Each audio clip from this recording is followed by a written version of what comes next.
Welcome back to Transcriber from Reddit. Today we will cover Part 2, History, from the blog 2 WELS Pastors and 4 Meritless Lawsuits. Like before, my commentary will be at the end.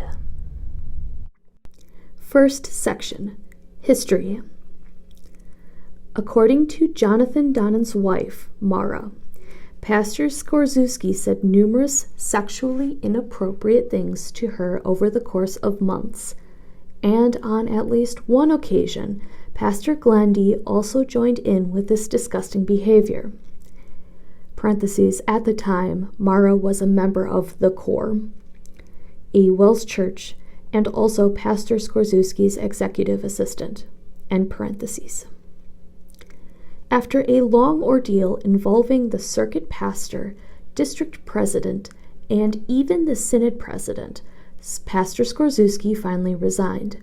However, Skorzuski almost immediately requested CRM status. Parentheses, CRM means that a man is deemed to be blameless, above reproach, and qualified to receive a call as a pastor, end parentheses. Jonathan did not think the man who behaved so inappropriately toward his wife should become a pastor again, and he thought the WELS pastors from the district who would be asked to comment on Skorzuski's CRM status should have more information. So he wrote a letter to the pastors of the northern Wisconsin district, giving them information about pastors Skorzuski's and Glendy's behavior toward his wife. This letter was signed by Jonathan, his wife Mara, and also concerned WELS pastors Lidtke and Sur. Lidtke is spelled Lidtke, and Sur is spelled Suhr.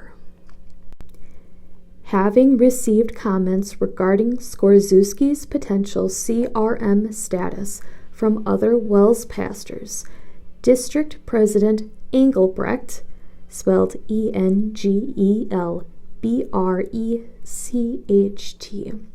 then also sought comments specifically from the membership of St. Peter and the Core, which had been Skorzuski's congregation before he resigned. To this end, an informational meeting was scheduled at the Core for August 13th, 2013. At the beginning of the meeting, Pastor Glendy said the purpose of the meeting was so that the congregation could seek direction and make decisions about the ministry, quote, specifically on this campus, end quote, the Core. During this meeting, District President Engelbrecht summarized Skorzuski's behavior and the Donans' reaction and the steps the district took to rehabilitate Skorzuski. He solicited questions, and then he gave the members of St. Peter and the Core 30 days to submit comments to the district leadership regarding Skorzuski's proposed CRM status. During this meeting, District President Engelbrecht also said that he was an ardent supporter of Skorzuski and his ministry. Jonathan Donan showed up at this meeting because he wanted to protect his wife's reputation and honor. After District President Engelbrecht's summary, Jonathan believed that District President Engelbrecht had portrayed Pastor Skorzuski's behavior in the best possible light, while portraying his wife's reaction in the worst possible light. Therefore, Jonathan sat through much of the Q&A section, short for question and answer section, with his hand raised waiting to be called upon. Finally, Pastor Glendy said that he would allow Jonathan to speak. However, he first informed the congregation that Jonathan was not invited to the meeting, had no legal right to be there, and that if Jonathan started attacking people, then he would be asked to leave. Jonathan said that was a rude way to call upon him. The entire exchange then quickly devolved into whether Jonathan had a right to be there because he was not a member of St. Peter and the Core. Jonathan believed that as a Christian husband he had a duty to try to defend his wife, and that St. Peter and the Corps' constitution and bylaws could not overrule his moral obligations. After a short period of time, Jonathan left the meeting, but announced that he was there to defend his wife and would be outside to speak with anyone who wanted to hear the whole truth. While Jonathan was outside, he could hear laughter and applause inside as the meeting continued without him. While Jonathan was outside, he also received a lecture about forgiveness and about how he did not understand forgiveness.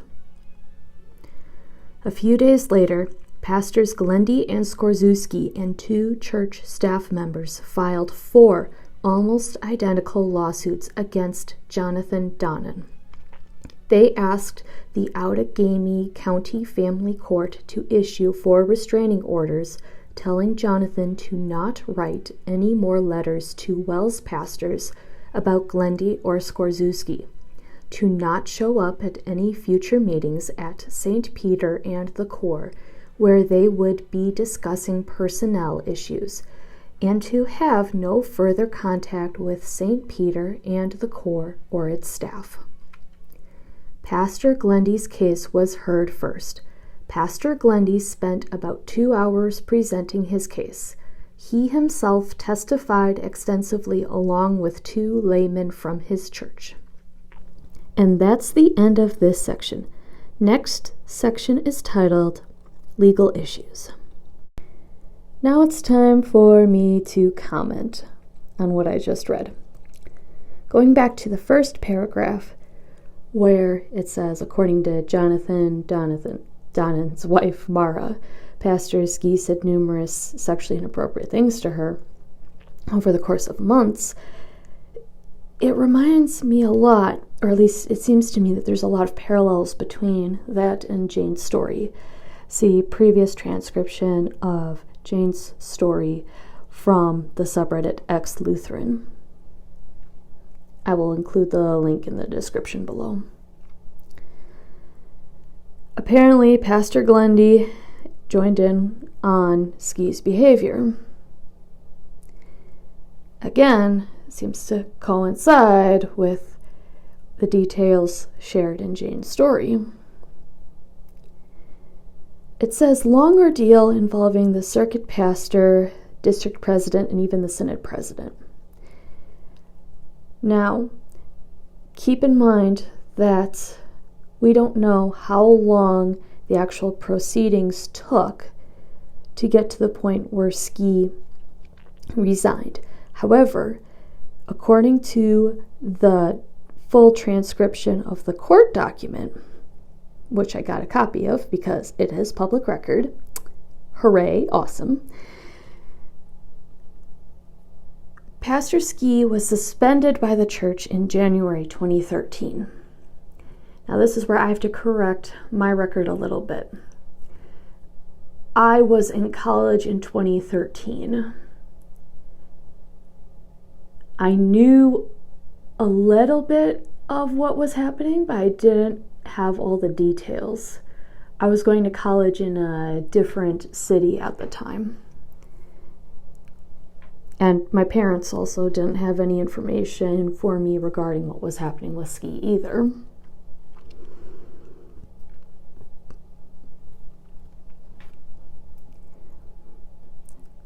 All I heard was that the WELS wasn't happy with Ski and that they were forcing him to resign.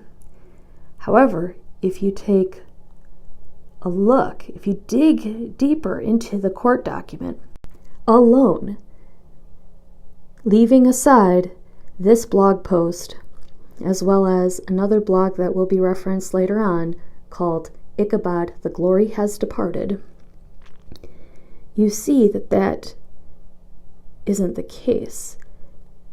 It is not necessarily that the WELS district wasn't happy with Ski, but that one of his victims would not be silenced and would not let what had happened to her happen to anyone else. And if it weren't for her and her husband making an issue out of the matter, they probably would have just glossed over it and hidden it. For sure, according to the court document, the Ski was he was suspended in January of 2013. Morrow was last employed by the Corps as Ski's executive assistant in January 2011. So between 2011 and 2013, the Donans were fighting with the Synod to make sure that appropriate actions were taken against Ski's, again, alleged behavior. Now, when it says that Pastor Ski resigned, and however he almost immediately requested CRM status, he resigned in April 2013. So he was suspended January 2013, and then he resigned April 2013.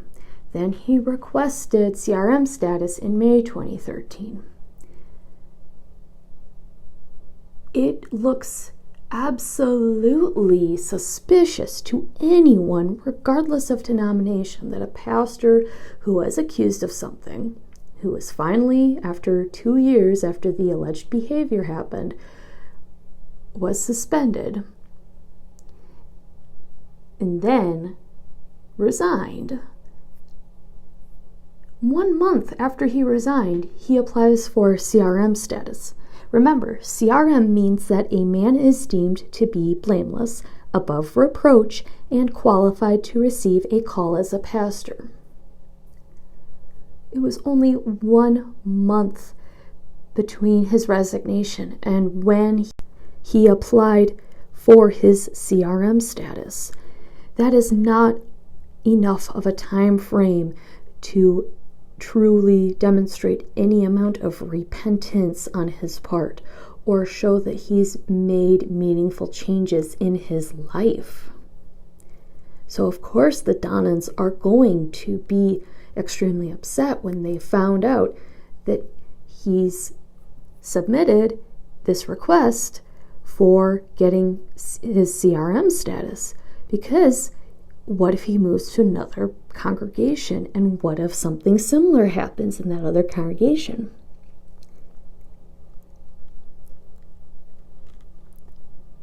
So then Jonathan decides that he's going to inform the pastors of the district of what Ski did that warranted his suspension, his resignation, and what's so important about him requesting CRM status. Note that Jonathan's letter was signed by 2 pastors, WELS pastors Lidke and Sur. If there were anybody else in the WELS that signed it, maybe you could argue that yes, it allegedly happened, but there's no one in actual leadership positions that cares about it. But these 2 pastors did, and they signed the letter. And you cannot dismiss that. You should not dismiss that. Now, a meeting is held August 13th, 2013. Yeah, that's the date when they scheduled the meeting, and that was supposed to be giving out information as to why Ski resigned and why he was requesting CRM status, and whether or not, to that end, should he be getting his CRM status. At least, that is what you think the meeting would be about. Any reasonable person would think that the meeting would be about this. However, if the meeting was truly meant as an informational meeting and to not, whether intentionally or unintentionally, bias one side against the other, you would not have persons in leadership such as District President Engelbrecht stating that he's an ardent supporter of Skorzuski and his ministry. To that point, all supporters of Ski are going to feel validated as soon as they hear the words come out of a district president's mouth. And people who have criticisms against Ski, such as Jonathan, are going to feel like they have an uphill battle. And as the events of the meeting show, he did have an uphill battle. Also, if you expect a meeting to actually be an informational meeting, you would not, in this case, or as this case shows, expect that people who have criticisms would have the speaker say, before they're allowed to speak, tell the congregation that the person who's speaking is not invited to the meeting, that they have no legal right to be there, and that if you, as the person who's trying to raise some criticisms, are attacking people, then you'll be asked to leave. Because then that prejudices people before you even make your statements. Also, if it was truly an informational meeting, you are not going to debate with a person who's trying to bring up their comments whether or not they have a legal right to be there if they're not a member of the immediate church. Because now that sidetracks completely from the original topic in question. You also, again, if this was meant to be an informational meeting,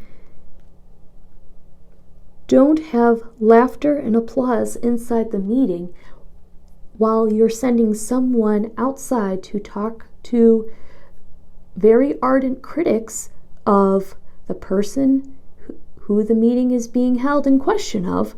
You don't send people out to the critics saying, you need to have a lecture about forgiveness and you don't understand what the true meaning of forgiveness is. That's just a deflection. It's not about the question of forgiveness.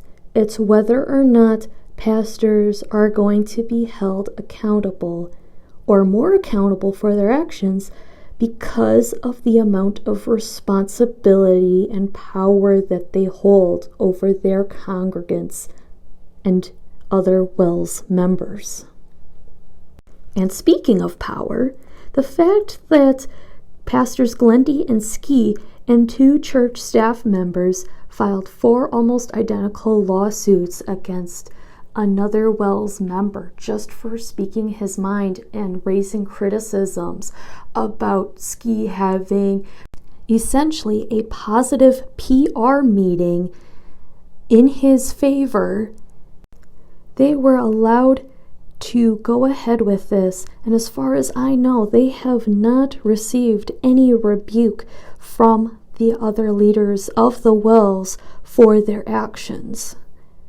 If Jonathan had decided, or if Mara had decided to make a case or complaint or sue Pastor Ski in a similar fashion, they would have been blasted by WELS leadership for doing what they did, because that, in their view, is outside Matthew 18.